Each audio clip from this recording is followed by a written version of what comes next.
He stood at the Windsor Castle gate for 25 years. He watched the Queen Mother walk past him from a car. He watched Princess Margaret walk past him from a car. He heard the way each of them spoke to the duty officer when the duty officer made a mistake. He heard the way each of them laughed when no one was meant to be listening. He heard, on 2 different occasions, 20 years apart, the same 8-word phrase spoken by mother and daughter about the same member of staff. He told his daughter-in-law decades later that the 2 of them were a nasty piece of work. He didn't say one or the other. He said both. The staff stopped calling it a coincidence after a while. This is a story about inheritance. Not titles, not jewels, not money, though there was £4 million of overdraft at Coutts by the late 1990s and a £50 million estate when she died. The inheritance was smaller and more exact than any of that. It was a way of speaking to a footman. It was a time of day for the first drink. It was a refusal to apologize for any of it. For 7 decades, 2 women lived alongside the same staff, in the same houses, with the same calendar. Elizabeth Bowes Lyon, born in 1900, died on the 30th of March, 2002, at Royal Lodge, Windsor, aged 101. Princess Margaret Rose, her younger daughter, born at Windsor Castle on the 21st of August, 1930, died 7 weeks earlier, at 6:30 in the morning on the 9th of February 2002, at King Edward VII's Hospital in London, aged 71. The country mourned them within 53 days of each other. The obituaries treated them as separate people. They were not. What the obituaries carefully left out of those announcements was this. There was 6 behaviors the Queen Mother modeled at Royal Lodge and at Clarence House when her younger daughter was a girl. And there are 6 behaviors the staff who served Margaret at Kensington Palace and on Mustique recognized, decades later, as the same 6 behaviors, in the same order, in the same houses, to the same staff lineages. That isn't fabrication. That is the household record. There are 6 pairs, 6 paired episodes, 1 Queen Mother episode, 1 Margaret episode, 6 witnesses, all from inside the household, all named in the published record. The structure is the argument. The argument is the inheritance. The first pair is cruelty to inferiors. The Queen Mother's reputation among her own traveling household was not the reputation she enjoyed in Fleet Street. The footmen who packed her cases, the maids who pressed her dresses, the drivers who waited in cars, the pages who carried her gin and Dubonnet, the people in the corridor, in other words, who saw her between photo opportunities. They knew a different woman. Tom Quinn's biography of William Talon, Backstairs Billy, records the way the household worked. Talon entered her private rooms without knocking, knew the gin ratio by heart, bought every Christmas present she ever gave, and was on duty from early morning until she went to bed. He did this for 51 years. He started as a teenager, around 1951. He ended in March 2002, when she died.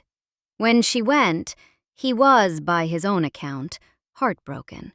He lived another 5 years, increasingly alone, increasingly drinking, and was found dead in his flat on the 23rd of November 2007 of liver failure at the age of 72. The job description was the testimony. No one needed that kind of access who didn't need that kind of management. And no one who served that kind of management for half a century walked away from it. The gap between Fleet Street's grandmother of the nation and the woman the household actually pressed clothes for is not a small gap. The footmen who served her at the breakfast tray were not the footmen who served the tea. The drivers who took her to the races were not the drivers who took her home from the races. The pages who carried the gin tray at lunch were not the pages who carried the gin tray at 6. Royal households are large because royal households are exhausting. And the exhaustion is not the work. The exhaustion is the manner. The household worked in shifts not because the labor was heavy, but because the temperature was high. That is what the staff who worked at Clarence House meant when they used the word that the obituaries never used. They didn't say difficult. They didn't say demanding.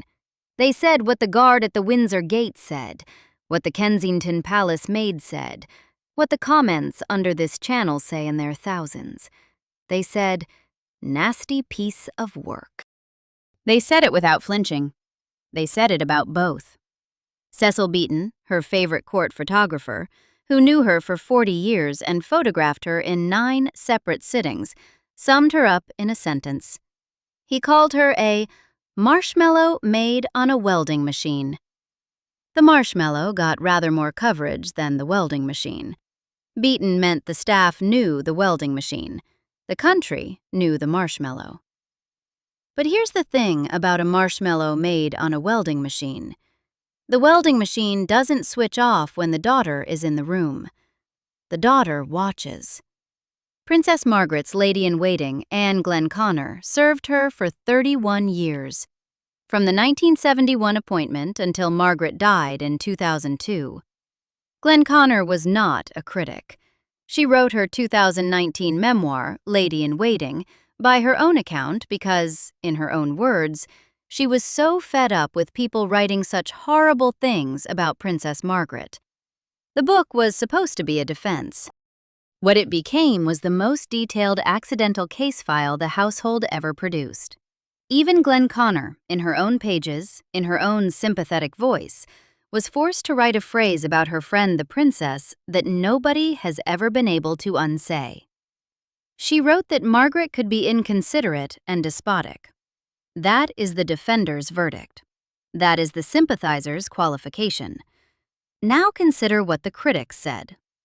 A former Kensington Palace maid, who worked in Margaret's apartment in the 1950s, recorded the household instruction for new staff. She was told not to look at the princess. She was told not to speak to her unless spoken to. She was told that if she met the princess in a corridor, she was to move aside and look down. That was the standing rule. That was the corridor protocol of one of Britain's most photographed women, set by the woman herself for the women who washed her sheets. The same maid recorded the moment Margaret bit her head off for some small confusion. She said the princess noticed her tears and said, "Take no notice of me. I'm just a bad-tempered old devil who can't help it." That was the closest thing to an apology any member of the household ever received. The phrasing isn't accidental. The princess is naming what she is. She is not promising to stop.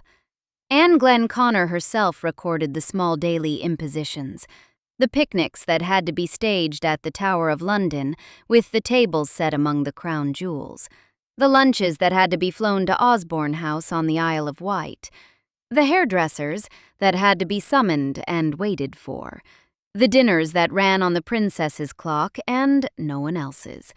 Glenconner narrates these stories with affection, in the manner of an old friend remembering an eccentric. But the narrative content is the content. The princess wanted what she wanted, when she wanted, regardless of what was being asked of the household to make it happen. The lady-in-waiting kept score with a smile. The household kept score in silence. The pattern repeated. The second pair is daytime drinking. The Queen Mother's lunchtime drink is the one detail the country always agreed was charming. Gin and Dubonnet. 2 parts Dubonnet to 1 part gin, taken before lunch, every day, for 60 years. In 2008, a handwritten note from the Queen Mother to William Tallon asking him to be sure to pack 2 bottles of Dubonnet and gin for a picnic in case it was needed, sold at auction for £16,000. The note is not memoir. The note is not gossip. The note is a primary source document, written in her own hand, that proves the routine she went to her grave never publicly acknowledging as a problem. Tom Quinn went further. He recorded Talon mixing her gin and tonic to a ratio of 9 parts gin to 1 part tonic. Her niece, Margaret Rhodes, disputed the gin and tonic claim, saying her aunt rarely drank that way and preferred a gin martini she mixed herself. Accounts diverge on the exact drink. They do not diverge on the time of day. The time of day was lunch. The time of day was always lunch. And the daughter, watching, took the time of day. She did not take the drink. Princess Margaret's documented daily routine, recorded by Craig Brown in his 2017 compilation, Ma'am Darling, 99 Glimpses of Princess Margaret, sourced to her own household, ran on the clock. She woke at 9, breakfast in bed, 2 hours of newspapers and chain smoking, a bath at 11, drawn by her lady-in-waiting, an hour at the dressing table, then, before the noon cocktail at 12:30, a vodka pick-me-up, then the cocktail, then a 4-course lunch with the Queen Mother, served in silver dishes in an informal manner with half a bottle of wine, the mother's gin and Dubonnet at her elbow, the daughter's vodka, 2 hours older, working its way through her by the time the soup arrived.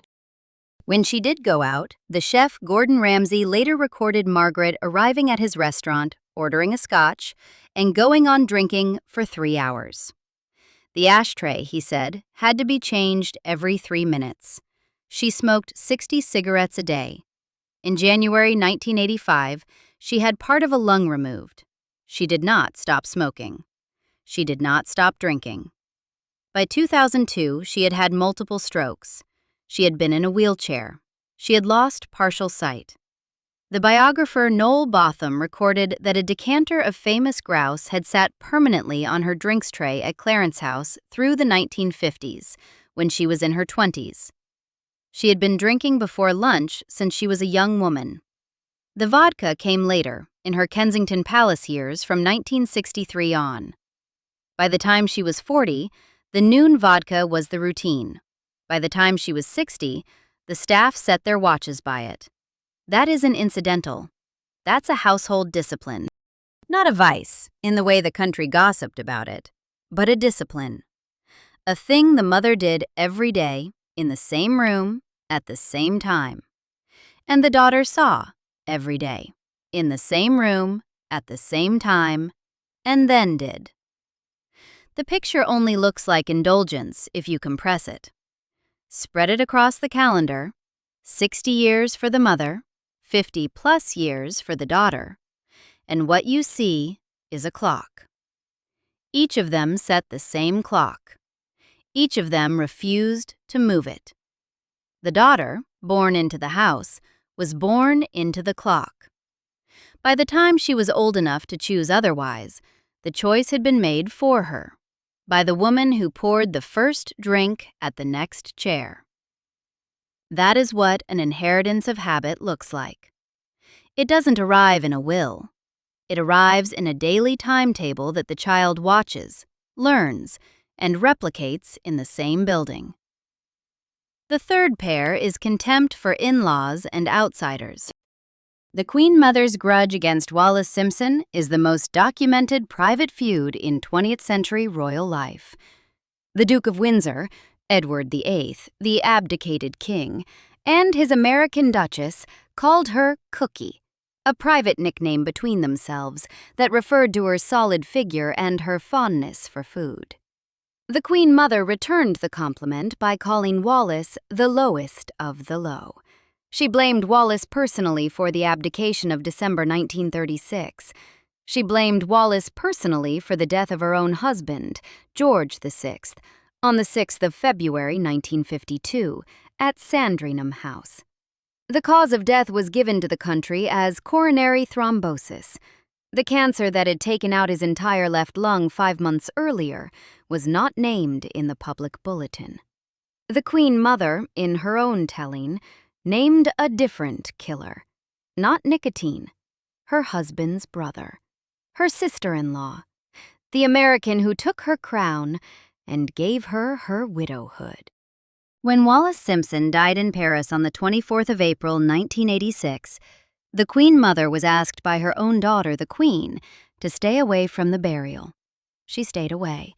She did not send a wreath. The silence was complete. Some silences are louder than speeches, and the daughter, watching, learned the form. Princess Margaret made cutting the in-law a household discipline. She cut Princess Diana. She cut Sarah Ferguson. She cut, by her own family's published verdict, her own husband. The Snowdon marriage of the 6th of May, 1960, began as a love match and ended in mutual cruelty. Sarah Bradford's biography recorded the handwritten notes Tony Snowdon left for Margaret to find in the books she read. 20 Reasons Why I Hate You, each one in his hand, each one tucked between her pages, each one to be discovered alone. One read, "You look like a Jewish manicurist, and I hate you." They separated in 1976. The decree nisi was granted on the 24th of May, 1978. The divorce was finalized on the 11th of July, 1978. The first divorce of a senior British royal since Princess Victoria Melita and Ernest Lewis in 1901. Anne de Courcy's biography of Snowdon recorded that most people, including the royal family, took his side. The princess had alienated her own side. She extended the discipline to her sisters-in-law. She cut Diana. She cut Sarah Ferguson. She did not make amends with either. The cutting was inherited. The mother had a list. The daughter had a longer list. What the household record shows, in case after case, is a refusal to soften. The mother refused to forgive Wallis Simpson for half a century. From the abdication of December 1936 to her own death in March 2002, the Queen Mother lived 66 years with that grudge unrevised. She held it through her husband's death. She held it through her sister-in-law's death. She held it through her own widowhood, through her daughter's coronation, through her grandchildren's marriages and divorces. 66 years of an unchanged verdict on the same person. That is not anger. Anger doesn't last 66 years. That is a habit. The habit is the inheritance. The daughter held her own grudges for shorter spans because she did not live as long. But she held them with the same grip. She cut, and once she cut, she did not call back. The Snowdon family, who had asked nothing of her beyond a normal Christmas card, were on the list. The Spencer family, after Diana's death, were on the list. The Ferguson side of the York family were on the list. The list grew. The list never shrank. The pattern holds. The fourth pair is the intolerance of other people's grief. The Queen Mother's behavior during Diana's funeral on the 6th of September 1997 has its own video on this channel, viewed by tens of thousands of people who noticed what the camera caught. The silence that followed, in the Queen Mother's case, lasted 5 years. She lived from August 1997 until March 2002. In all that time, through hundreds of public appearances, she reportedly never once spoke Diana's name in public. Not at a charity, not at a service, not at a memorial, not on a balcony. The silence in the record about Diana is complete. The daughter went further. Diana died in the early hours of the 31st of August, 1997, in a tunnel in Paris. The world stopped. The flowers piled at the gates of Kensington Palace, which is where Margaret also lived. She watched the flowers from her window. She smelled them from her apartment. Accounts diverge on whether Margaret was at home or abroad when the call about Diana came through. Anne Glenconnor's memoir places her on a foreign trip. Other sources place her in London. The record is contested. What is not contested are the words she used in the days that followed. The mountain of bouquets at the palace gates she called floral fascism. The public outpouring of grief she called as hysterical as she was. 6 words on hearing the news, recorded by those around her. Well, that sorts it out then.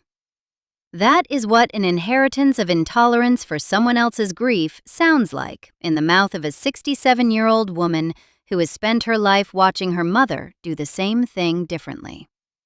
2 realities arriving in sequence: the mother's silence, the daughter's contempt. Each one was the verdict in its own form. What the public never knew, in the autumn of 1997, was how thin the family wall around Diana actually was. Behind the door of Kensington Palace, in the apartments above and below Diana's, were the people who had spent 15 years refusing to forgive her for being herself. Margaret was one of them. Margaret was a flight of stairs away. Margaret had complained about Diana's parties. Margaret had complained about Diana's gym, about Diana's music, about Diana's calls. The princess who had built her life around lunch with the Queen Mother had, in her own corridor at Kensington Palace, decided that the most famous woman in the world was a nuisance. When the most famous woman in the world died at the age of 36 in a Paris tunnel, Margaret's 6 words, well, that sorts it out then, were the punctuation on 15 years of corridor weather. The mother, watching from Royal Lodge, said nothing in public for the next 5 years, until her own death in March 2002. 2 royal women, one mother and one daughter, with 5 years between Diana's funeral and the Queen Mother's funeral, neither of them ever once allowing the other woman's name to pass their lips on a balcony or at a memorial. The silence was the inheritance. The inheritance is what you do, every day, in front of the staff and the public, when you would prefer to do something less considered. The silence held. The 5th pair is the demand to be the room's brightest figure. The Queen Mother's most famous refusal was the refusal to leave Buckingham Palace. When her husband died in February 1952, the throne passed to her elder daughter, Princess Elizabeth, who was 25 and in Kenya at the Treetops Hotel. Elizabeth came home as queen. The Queen needed Buckingham Palace. The Queen Mother was at Buckingham Palace. Clarence House, the only crown property of the right size, was available. The Queen Mother thought Clarence House loathsome. She said so. She delayed. Elizabeth had to ask. And then ask again. The move to Clarence House was not completed until May 1953. 15 months after the King's death, 15 months in which the new Queen of England waited for her mother to vacate the building. The Queen Mother was 52 years old. She lived another 49 years. She lived in Clarence House for every one of them. She made it her favorite house. But that was after. First, there was the year and a quarter in which the country's new monarch had to ask her mother twice. Some refusals are louder than speeches. The daughter, in her own Caribbean villa, made the same refusal at a smaller scale. Margaret's home on Moustique, Les Jolies Eaux, was a gift from Colin Tennant in 1959 to 1960. A 10-acre plot, designed by the theatrical architect Oliver Messel, completed as a villa in 1972. It was the only home she ever owned. It was also the only home in which she set every protocol. Guests waited for her at lunch. Guests stood when she stood. Guests sat when she sat. Guests left when she said they were leaving. Margaret's lady-in-waiting, Anne Glenconner, who spent more time at the villa than anyone outside the family, recorded the running rule of the household. The princess set the day. The household followed. Nancy Mitford recorded a Paris dinner in 1959, at which the host had told her dinner was at 8:30. At 8:30, Princess Margaret's hairdresser arrived. The guests waited for hours, Mitford wrote, while he concocted a ghastly coiffure. The hostess had no say. The other guests had no say. The princess set the day. That isn't fabrication. That is, recorded behavior, by a recorded peer on a recorded evening in 1959. The princess was 28. She had 10 years before her marriage. She had 43 years before her death. She kept the rule. The Mustique Villa, finished in 1972 from Oliver Messel's drawings, sat behind a screen of cedar trees that Messel had planted specifically to keep the press lenses out. It was the only private home Margaret ever owned. It was also the only home in which the staff of 5 took their orders from no one but her. Lord Glenconner had given her the land. Lord Glenconner ran the island. But the villa was hers. And inside the villa, the princess set the day, the hour, the menu, the seating, the wine, and the conversation. Glenconner herself, by her own published recollections, kept a polite running count of the time she had to redirect a guest, manage an awkward arrival, or smooth over an unprompted cut. The staff lived at the villa. The princess visited the villa. The visits ran the staff. That is what a Caribbean refuge looks like when it's organized around a single person's preference. It looks like a small Buckingham Palace in a hotter climate with a shorter staff. If you've ever suspected the comparison was not in the mother's favor, that the daughter wasn't tragic and the mother wasn't beloved, that the family had not in fact been served 2 different temperaments but the same temperament twice, you were not imagining things. You were right. You were right the whole time. The 6th pair is the refusal to apologize. The cleanest case in the Queen Mother's life is Marion Crawford, the governess. Crawford taught Elizabeth and Margaret from 1933 to 1949. 16 years of devoted service in a Scottish brogue, in a series of Scottish nicknames, in a series of letters the Queen Mother signed warmly to the woman she called Crawfie. In 1950, Crawford published a book called The Little Princesses. The book was not critical. The book was warmly affectionate. The Queen Mother, by Crawford's own account, had given verbal permission. When the book appeared under Crawford's name, the household closed its doors. No member of the royal family ever spoke to Marion Crawford again. The Queen Mother's documented written instruction to Crawford, dated April 1949, a year before the book, survives. People in positions of confidence with us, the Queen Mother wrote, must be utterly oyster. Utterly oyster. The doctrine of total silence. The doctrine was held. When Marion Crawford died on the 11th of February 1988 at Hawkhill House Nursing Home in Aberdeen, no wreath came from the Queen. No wreath came from the Queen Mother. No wreath came from Princess Margaret. The 2 royal sisters were in their 50s and their 60s. Their childhood governess of 16 years was being lowered into a grave in Scotland. 3 of them, in London, had decided not to send a flower. There was no apology issued by the Queen Mother for the freezing out of Crawford. There was no apology issued by Margaret. There was, in the entire 40-year cutoff from 1949 to Crawford's death in 1988, not a single recorded acknowledgement that the woman who had raised them might have been treated unkindly. The pattern, taken as a whole, requires explanation. The daughter learned the doctrine. After the Snowdon divorce of 1978, the first senior royal divorce since 1901, Princess Margaret never made amends by her family's published verdict with her ex-husband or with the women on her sister-in-law side. She did not retract the Coutts. She did not soften the rules. The Decree Nisi of the 24th of May, 1978 was, in household terms, the daughter's utterly oyster. She didn't order. She didn't demand. She let the silence do the asking. Consider what that meant in practice.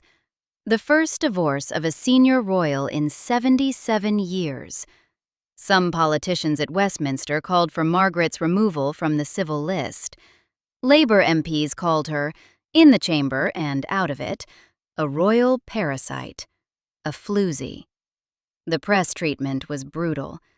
Through all of it, Margaret issued no statement, made no concession, offered no acknowledgement that the marriage might have had two sides. Snowdon went on to marry Lucy Lindsay Hogg on the 15th of December 1978, 5 months after the decree. Margaret never remarried. The household has been described, in biographies of varying sympathy, as having become quieter after the divorce, not in the sense of softer, but in the sense of more enclosed. The princess withdrew. The princess did not explain. The princess did not apologize. The mother, 3 years from her 78th birthday in 1978, did not, by any household record, ever sit her daughter down and ask her if she might consider explaining herself. Why would she? The doctrine was the household's. The doctrine had worked for her, with Crawford, for nearly 30 years by then. It would work for her with Wallace, until Wallace died, for another 8 years after the Snowdon divorce. Why would the mother teach the daughter to do anything else? The pattern, taken as a whole, requires explanation. This is the explanation. The household ran on a doctrine. The doctrine was utterly oyster. The mother kept it for 56 years from Wallace Simpson, 40 years from Marion Crawford, 66 years from the abdication. The daughter kept it for 24 years from Diana, 26 years from Sarah Ferguson, 26 years from the Spencer family, 24 years from the in-laws who had asked nothing of her. 2 women, 1 doctrine. 6 decades each. 2 women, 1 household, 6 paired behaviors, cruelty to inferiors, daytime drinking, contempt for in-laws, intolerance of other people's grief, demand to be the brightest figure, refusal to apologize. 6 pairs, 6 witnesses, 6 recorded patterns, 6 houses in which both women lived, Royal Lodge for the daughter as a girl, Clarence House for both, Buckingham Palace for both, Kensington Palace for the daughter as a widow-in-law, Mustique for the daughter as a queen in exile, Windsor for both at the end. The staff lineages overlapped. The footmen who had served the mother served the daughter. The drivers who had driven the mother drove the daughter. The pages who had stocked the gin and Dubonnet at Clarence House stocked the vodka at Kensington Palace. The guards at the Windsor Castle gate had watched both women walk past for half a century by the time Margaret died. By the time Margaret died, in February 2002, the Windsor Castle guard at the gate had been retired for 10 years. But he still talked about both of them. He didn't think his daughter-in-law would ever write it down, because Britain didn't write that sort of thing down about its dead royals. Until, 20 years later, someone did. And then 900 other people in the comments section said, "My grandmother said the same. My father-in-law said the same. My aunt said the same." The household remembered. It was just waiting to be asked.